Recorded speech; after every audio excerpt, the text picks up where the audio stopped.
Welcome back to our educational channel, Learn and Educate.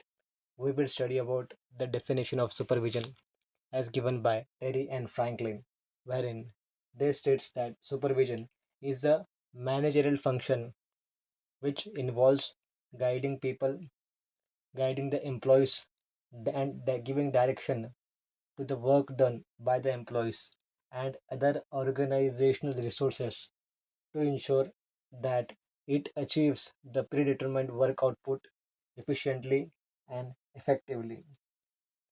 Supervision ensures that employees work efficiently and they are properly guided. Therefore, supervision is a managerial function. It means guiding and directing employees, the efforts of the employees, and other resources for the accomplishment of the stated work outputs. Supervision is about how the person helps guide and controls. Supervisor helps guides and controls the people so that work is completed properly and efficiently. Supervisor is a guide who shows the path.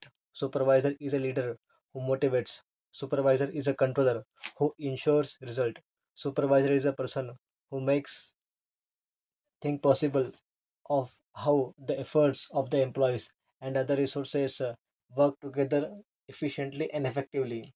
He guides the employees so that they could accomplish the objectives, they could accomplish the work, and the output is as per the objectives, output is as per the predetermined standard set, and work is done efficiently and effectively. Therefore, when we think of a supervisor, he is a guide, he is a leader, he is a controller who ensures results, guiding.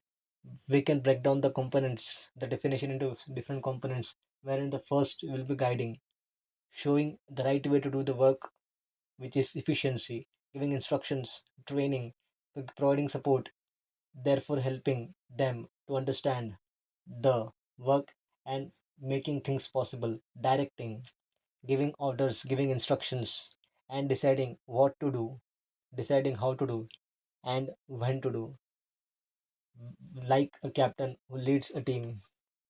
The efforts, the third component will be the efforts. This means the work, energy, and the activity which is done by the employees, which is not just presence but actual productive work. Employees, the another component of the definition is the employees, people who work in an organization, the workers, staff, supports, subordinators, coordinators, wherein they work combinedly together and makes things possible by performing the work and in an efficient and effective manner. Other resources. This is not about the people, but also the machinery, material, money, time, resources. What are all other things which are associated with the production, with the manufacturing, with the doing the work, with completion of the work? That are the resources. Therefore, supervision manages. Supervision is about managing the human plus non-human resources accomplish to complete or to achieve. This ensures that the work is successfully done and how the performances are ensured for the purpose of accomplishing stated work outputs, pre-decided goals or targets, wherein, for example, the target is to achieve 500 units in one day, then it must be completed, the project must be completed on time, where it is a pre-decided goals, pre-decided targets which has to be achieved. Therefore, supervision guides that. This is about how we can remember what supervision is, wherein the supervisor perform the work of a leader, perform the work of a motivator, and controller who ensures that the work is done, guiding, directing efforts of the employees are in the right direction so that they ensure the work is achieved and all the resources help to accomplish the work's output. That is the goal. These are the core conceptual concepts which govern the definition.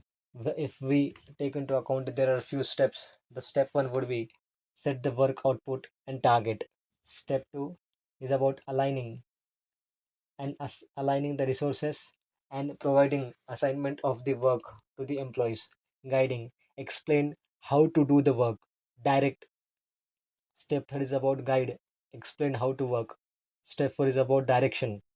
give instructions. Step 5 is about monitor efforts, check work, and thus this ensures how to correct the mistakes in the sixth step. And step 7 would be to achieve the output goal completion. Therefore, supervision is a continuous process.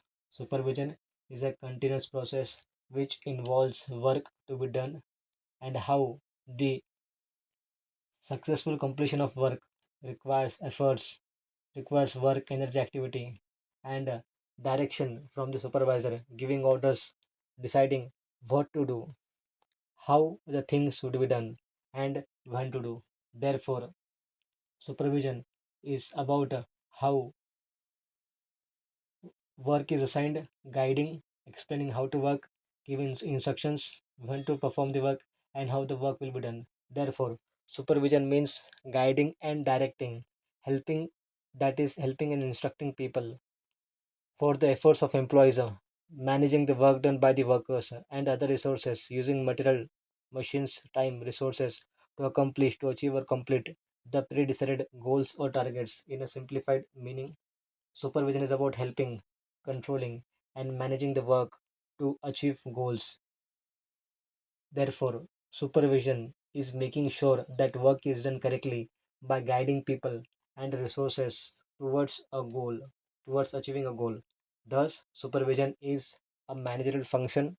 Supervision is what? A managerial function which involves guiding and directing the efforts of the employees and other organizational resources to ensure the achievement of predetermined work outputs efficiently and effectively.